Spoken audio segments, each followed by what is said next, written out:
गौरी पुत्र गणेश भगवान की जय। जय श्री कृष्णा, राधे राधे।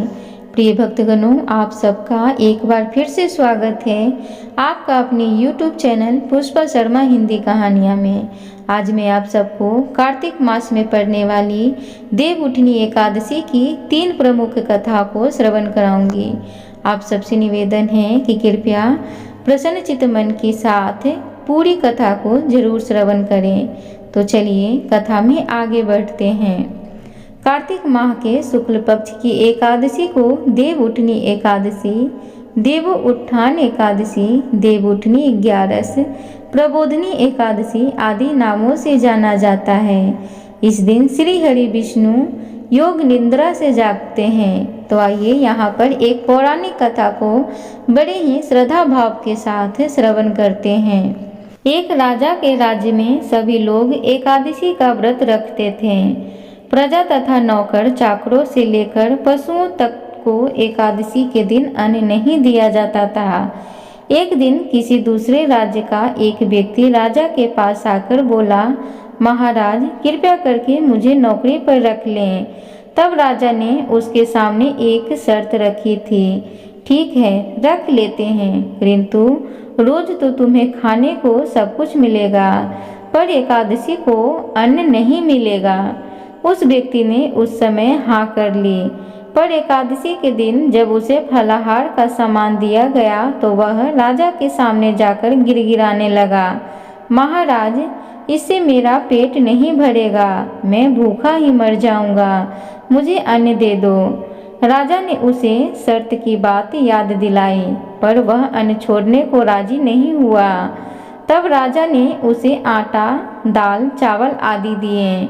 वह नित्य की तरह नदी पर पहुंचा और स्नान करके भोजन पकाने लगा। जब भोजन बन गया तो वह भगवान को बुलाने लगा, आओ भगवान भोजन तैयार है। उसके बुलाने पर पीताम्बर धारण किए हुए भगवान चतुर्भुज रूप में आ पहुँचे तथा प्रेम से उसके साथ भोजन करने लगे। भोजन आदि करके भगवान अंतर ध्यान हो गए तथा वह अपने काम पर चला गया। 15 दिन बाद अगली एकादशी को वह राजा से कहने लगा कि महाराज मुझे दुगना सामान दीजिएगा, उस दिन तो मैं भूखा ही रह गया। राजा ने कारण पूछा तो उसने बताया कि हमारे साथ भगवान भी खाते हैं, इसलिए हम दोनों के लिए ये सामान पर्याप्त नहीं है। यह सुनकर राजा को बड़ा आश्चर्य हुआ। वह बोला, मैं नहीं मान सकता कि भगवान तुम्हारे साथ खाना खाते हैं। मैं तो इतना व्रत रखता हूँ, पूजा करता हूँ, पर भगवान ने मुझे कभी दर्शन नहीं दिए। राजा की बात सुनकर वह बोला, महाराज यदि विश्वास न हो तो साथ चलकर देख लें। राजा एक पेड़ के पीछे छिपकर बैठ गया। उस व्यक्ति ने भोजन बनाया तथा भगवान को शाम तक पुकारता रहा, परंतु भगवान न आए। अंत में उसने कहा, हे भगवान यदि आप नहीं आए तो मैं नदी में कूदकर प्राण त्याग दूंगा। लेकिन भगवान नहीं आए। अब वह प्राण त्यागने के उद्देश्य से नदी की तरफ बढ़ा। प्राण त्यागने का उसका दृढ़ इरादा जानकर शीघ्र ही भगवान ने प्रकट होकर उसे रोक लिया और साथ बैठकर भोजन करने लगे। खा पीकर वे उसे अपने विमान में बिठाकर अपने धाम ले गए। यह देख राजा ने सोचा कि व्रत उपवास से तब तक कोई फायदा नहीं होता जब तक मन शुद्ध न हो। इससे राजा को ज्ञान मिला। वह भी मन से व्रत उपवास करने लगा और अंत में स्वर्ग को गया। अब दूसरी कथा कुछ इस प्रकार है। एक राजा था, उसके राज्य में प्रजा सुखी थी। एकादशी को कोई भी अन्न नहीं बेचता था, सभी फलाहार करते थे। एक बार भगवान ने राजा की परीक्षा लेनी चाहिए। भगवान ने एक सुंदरी का रूप धारण किया तथा सड़क पर बैठ गए। तभी राजा उधर से निकला और सुंदरी को देखकर चकित रह गया। उसने पूछा, हे सुंदरी तुम कौन हो और इस तरह यहाँ क्यों बैठी हो? तब सुंदर स्त्री बने भगवान बोले, मैं निराश्रिता हूँ, नगर में मेरा कोई जाना पहचाना नहीं है। वह सुंदरी बोली, मैं किससे सहायता मांगूं? राजा उसके रूप पर मोहित हो गया था। वह बोला, तुम मेरे महल में चलकर मेरी रानी बनकर रहो। सुंदरी बोली, मैं तुम्हारी बात मानूंगी, पर तुम्हें राज्य का अधिकार मुझे सौंपना होगा। राज्य पर मेरा पूर्ण अधिकार होगा। मैं जो भी बनाऊंगी तुम्हें खाना होगा। राजा उसके रूप पर मोहित था, अतः उसने उसकी सभी शर्तें स्वीकार कर ली। अगले दिन एकादशी थी। रानी ने हुक्म दिया कि बाजारों में अन्य दिनों की तरह अन्न बेचा जाए। उसने घर में मांस मछली आदि पकवाए तथा परोसकर राजा से खाने के लिए कहा।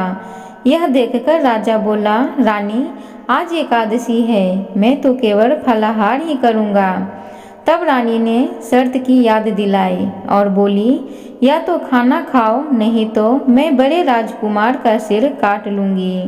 राजा ने अपनी स्थिति बड़ी रानी से कही तो बड़ी रानी बोली, महाराज, धर्म न छोड़ें, बड़े राजकुमार का सिर दे दें। पुत्र तो फिर मिल जाएगा, पर धर्म नहीं मिलेगा। इसी दौरान बड़ा राजकुमार खेलकर आ गया। माँ की आंखों में आंसू देखकर वह रोने का कारण पूछने लगा, तो माँ ने उसे सारी वस्तु स्थिति बता दी। तब वह बोला, मैं सिर देने के लिए तैयार हूँ। पिताजी के धर्म की रक्षा होगी और जरूर होगी। राजा दुखी मन से राजकुमार का सिर देने को तैयार हुआ तो रानी के रूप से भगवान विष्णु ने प्रकट होकर असली बात बताई।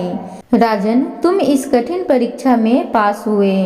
भगवान ने प्रसन्न मन से राजा से वर मांगने को कहा तो राजा बोला, आपका दिया हुआ सब कुछ है, हमारा उद्धार करें। उसी समय वहाँ एक विमान उतरा।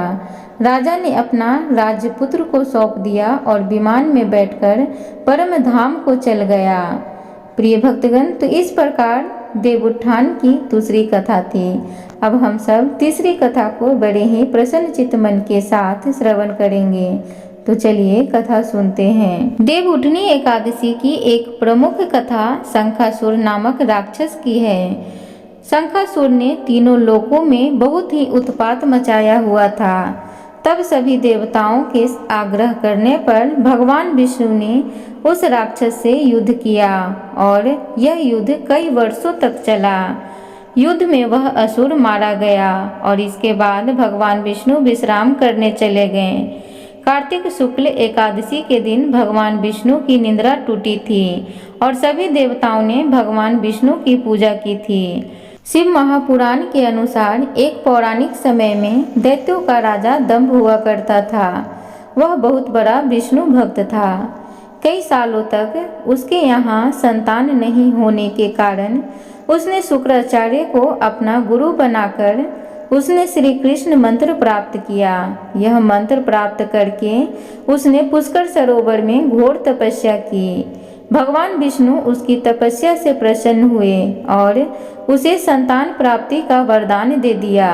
भगवान विष्णु के वरदान से राजा दंभ के यहाँ एक पुत्र ने जन्म लिया। इस पुत्र का नाम शंखचूड़ रखा गया। बड़ा होकर शंखचूड़ ने ब्रह्मा जी को प्रसन्न करने के लिए पुष्कर में घोर तपस्या की। उसकी तपस्या से प्रसन्न होकर ब्रह्मा जी ने उसे वरदान मांगने को कहा। तब शंखचूड़ ने वरदान मांगा कि वह हमेशा अजर अमर रहे, वह कोई भी देवता उसे नहीं मार पाए। ब्रह्मा जी ने उसे यह वरदान दे दिया और कहा कि वह बद्री वन जाकर धर्मध्वज की पुत्री तुलसी जो तपस्या कर रही है उससे विवाह कर ले। शंखचूड़ ने वैसा ही किया और तुलसी के साथ विवाह के बाद सुखपूर्वक रहने लगा।